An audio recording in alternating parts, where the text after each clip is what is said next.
Hi there, my name is Dr. Katie Saint, and this video is about understanding why people do what they do. So there's different ways that we can analyze behavior. And once we understand what the function of a behavior is, that gives us the power to change it. So part of how we figure out what the function is we take ABC data. So ABC data stands for antecedent, behavior, and consequence. So the antecedents are going to be what happened immediately before. So when we're looking at antecedents, we're not necessarily looking at like he was in a grumpy mood or emotion type descriptions. Rather, we're looking for more specific events. Like I just gave him directions and I told him he needs to do his homework, or it was time to shut off video games, or he was alone for a long time and he asked for my attention and I wasn't available. So we're looking at what was going on in his environment immediately before the behavior. So then when we move on to behavior, we're looking at what the person physically did. So again, we don't want an emotion description here. We're looking for like he punched me in the face or he threw his toys across the room rather than he was really upset or he escalated. We want to know more specifically, like what exactly did he do? Then the next piece is the consequence piece. So when we're thinking about consequences, we want to know what did the person get out of this? Because every behavior under the sun that we do holds a function. And if that function no longer works for us, we'll quit doing that behavior. So it's really important to analyze what this person is getting out of their behavior. So after he threw his toys, did he get more TV time? Did he get the item that he wanted? Did he get attention? So you want to look at what sort of consequence, good or bad, did this person get in the immediate. So we're not talking about like delayed consequences. So say when your dad comes home from work, he's gonna talk to you and you're gonna have a punishment. If that's a couple of hours later, we don't really care about that.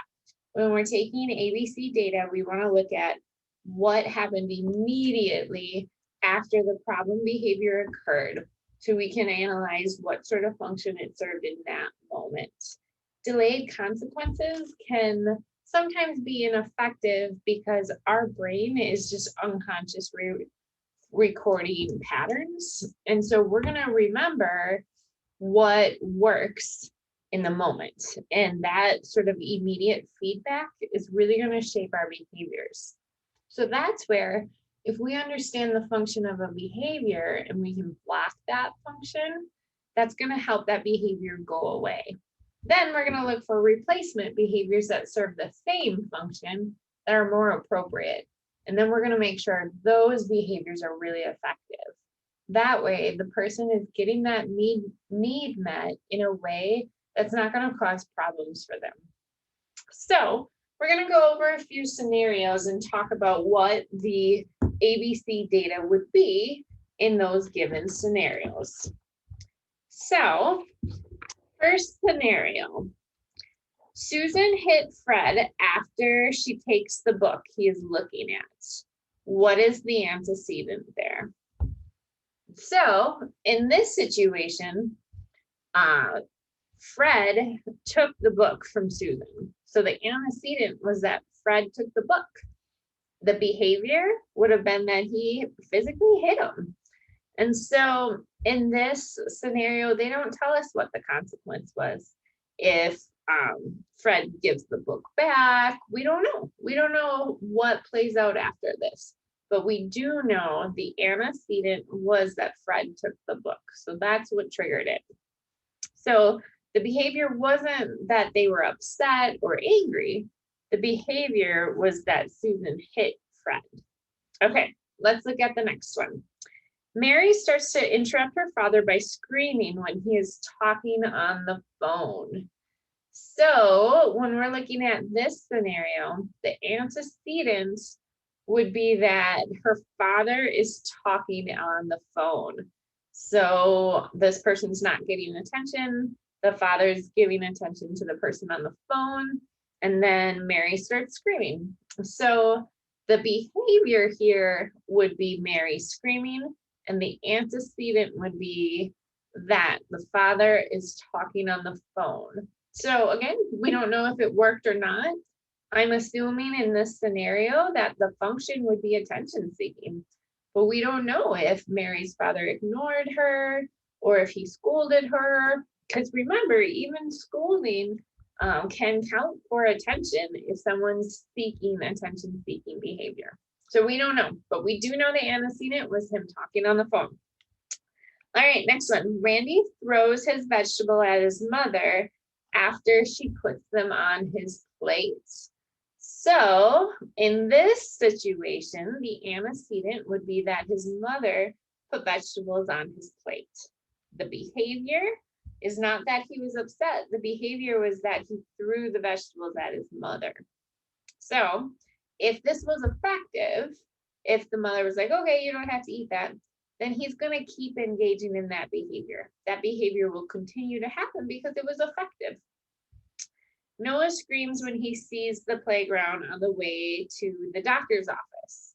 Okay, so the antecedent here is that they drove past the playground and that they're going to the doctor's office. Okay, so he maybe wants to engage in escape behavior. He maybe doesn't want to go to the doctor's office. And then he also wants access to a playground. He wants access to something he wants. So that's what we're going to put in that antecedent category of he drove past the park on the way to the doctor's office. So then the behavior is that he was screaming. That would be the behavior we would put in our ABC data. And again, they don't tell us the consequence here. We don't know if it was effective. So if they're driving past the playground, he starts screaming, and dad says, yep, absolutely, you know what, we can stop by the playground. Then the child's going to learn like screaming's pretty effective to get me to the playground. So we wouldn't want that sort of response. We would want to coach him on, oh, that's not how we ask for things. And we would maybe teach him, like, if you want to go to the playground, you can say, can we go to the playground, please? And so we'd want to teach him that appropriate alternative behavior.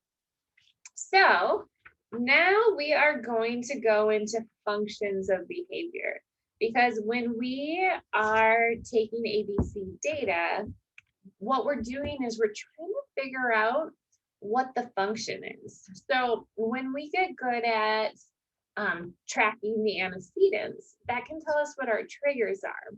And that can tell us what makes the person really at risk for engaging in the problem behavior.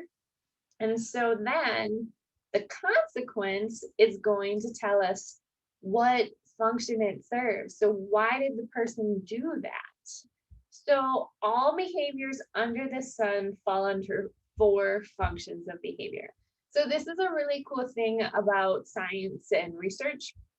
ABA research goes back 60 plus years. It goes really far back, and there's so much research that we've been able to prove that this is a lawful principle, meaning 100% of the time, this principle applies, that all behaviors under the sun fall into these 4 functions. So one of them is attention seeking. So a lot of times if somebody is deprived of attention, they will seek it, or they want a reaction from you, they want to interact with you. Sometimes people have this like unquenchable need for attention and they're always seeking it. And this can be hard for parents, but there's different strategies we can use to shape that and help it be appropriate. So attention seeking is one of the functions. Getting something you want. So I want a cookie, I want my iPad. People will engage in problem behavior sometimes to get what they want. It looks really different with kids compared to adults. Problem behavior in kids maybe is yelling, screaming, hitting, where problem behaviors in adults to get what they want maybe looks more like manipulation or pressuring people or kind of being a jerk, things like that. So, so we want to look at if a child engages in problem behaviors, if they're doing it because we just told them no. If the antecedent was, I told you you couldn't have chocolate and then you start hitting me, chances are really good that the function of that was to get what you want. You wanted that chocolate. So next is escape. So adults and kids engage in escape behavior all the time. Adults maybe escape work that they want to do, they escape hard conversations, maybe they escape their chores, things like that. Like I have some dishes I need to do that I'm avoiding. So this video is serving as escape behavior for me. So we all do it, but it's really valuable to figure out if that's the function of the behavior, because we can learn to block those escape behaviors. And then our brain is going to just unconsciously record that, oh, that doesn't work. So the way our brain works is it records what happens immediately after. So if what happens immediately after is effective, we're going to just keep doing it. Our brain is just going to drive us like, keep doing that, keep doing that, keep doing that. So if it doesn't work, if that process starts to get interrupted, our brain's going to look for other behaviors to replace it with to serve that function. So if we're engaging in escape behavior and we block it, we want to find an alternative behavior, or we want to learn coping skills to deal with that situation that we're blocking. So if you tell your child it's time to do chores and they start engaging in problem behavior, chances are really good that they're doing that for escape. So we want to block it and we want to make sure we follow through with our directions. It's so important that we follow through with every demand that we give to our children, because when we're giving demands and not following through, then we're teaching our children that they don't actually have to listen to us, that when we say go pick up your clothes, that they don't really have to listen, we don't really mean it. So escape behavior is really going to reduce if we're really consistent about following through. So I'm going to go through a couple scenarios using ABC data and just talk about what the function is and talk about what that would look like. So Ryan is given a turkey sandwich for lunch is the antecedent. The behavior is he falls to the floor and screams that he wants Pop-Tart. The consequences, his mother takes the sandwich away and starts cooking a Pop-Tart. So in this scenario, the function would be escape and want, right? So he is not wanting a turkey sandwich. So he's trying to escape from that. But then he identifies what he wants instead. He wants a Pop-Tart. So this one has two functions. So, and you can see in this scenario, his mom took that food away and gave him a Pop-Tart, so it was effective. So if we wanted to change this scenario, if we wanted this behavior to go away, mom would need to tell him, nope, I'm sorry, I gave you a turkey sandwich. If you want a Pop-Tart, you're going to need to finish this or take 3 bites of this, and then I'll give you a Pop-Tart.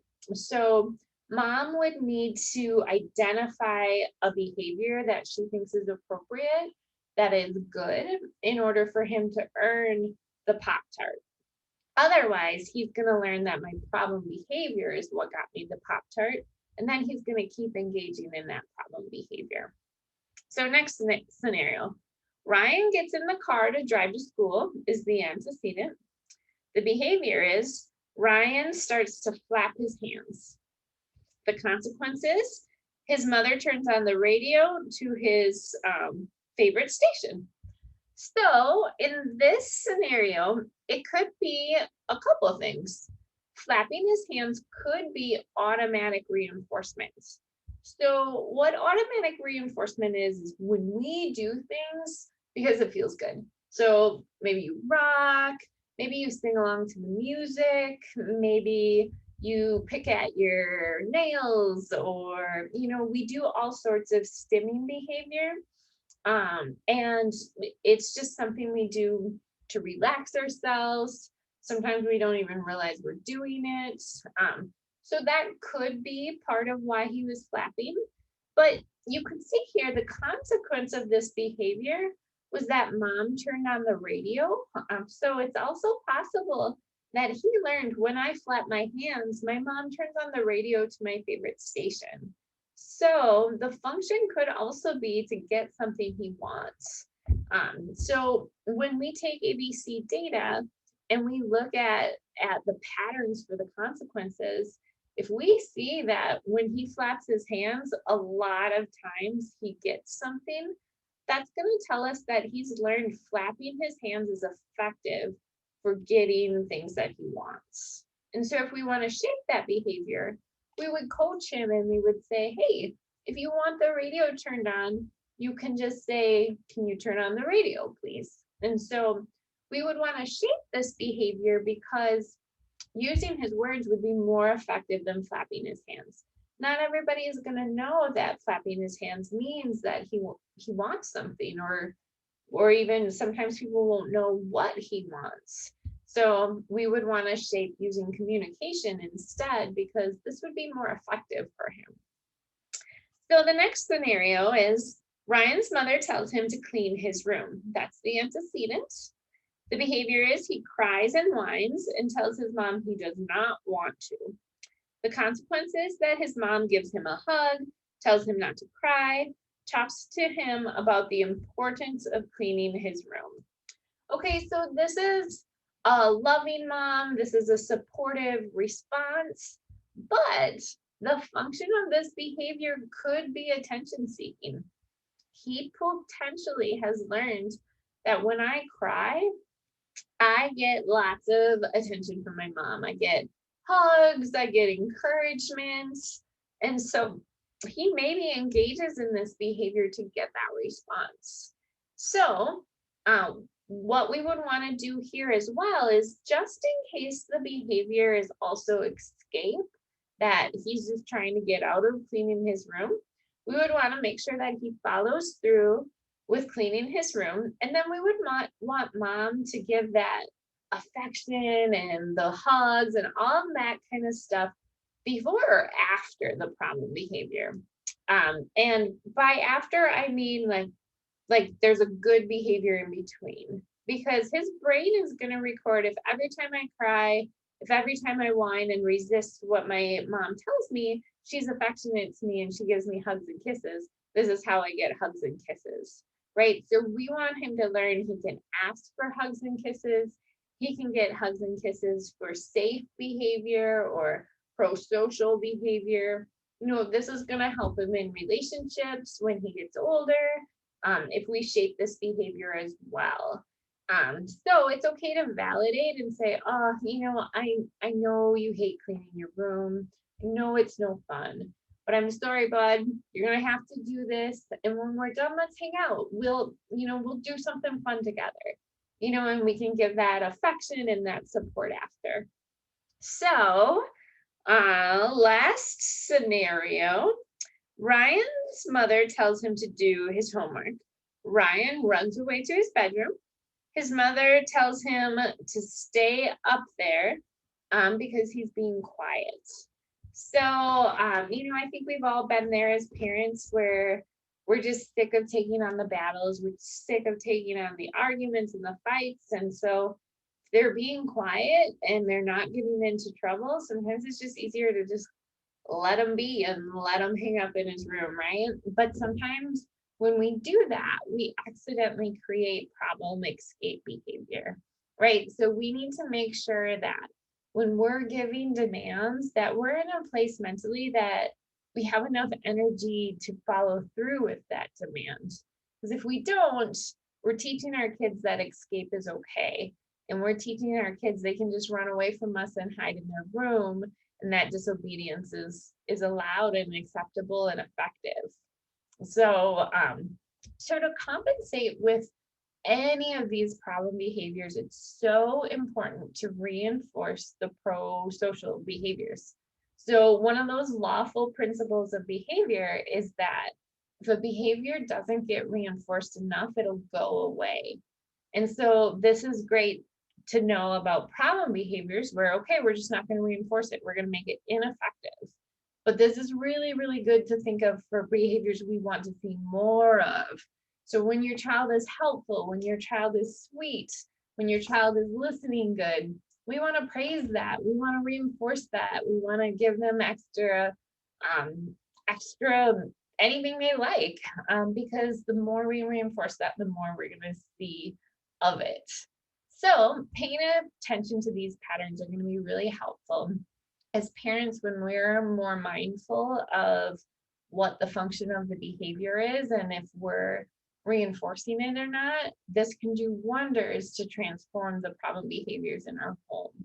So, and you can even be honest with your kids and talk to them about it that, hey, I can tell that the behavior you're engaging in right now is escape behavior and it's not okay. You need to follow through with my directions. So I'm going to block that escape.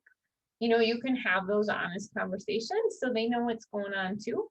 And hopefully that'll help your relationship as well when you are just shooting straight with them.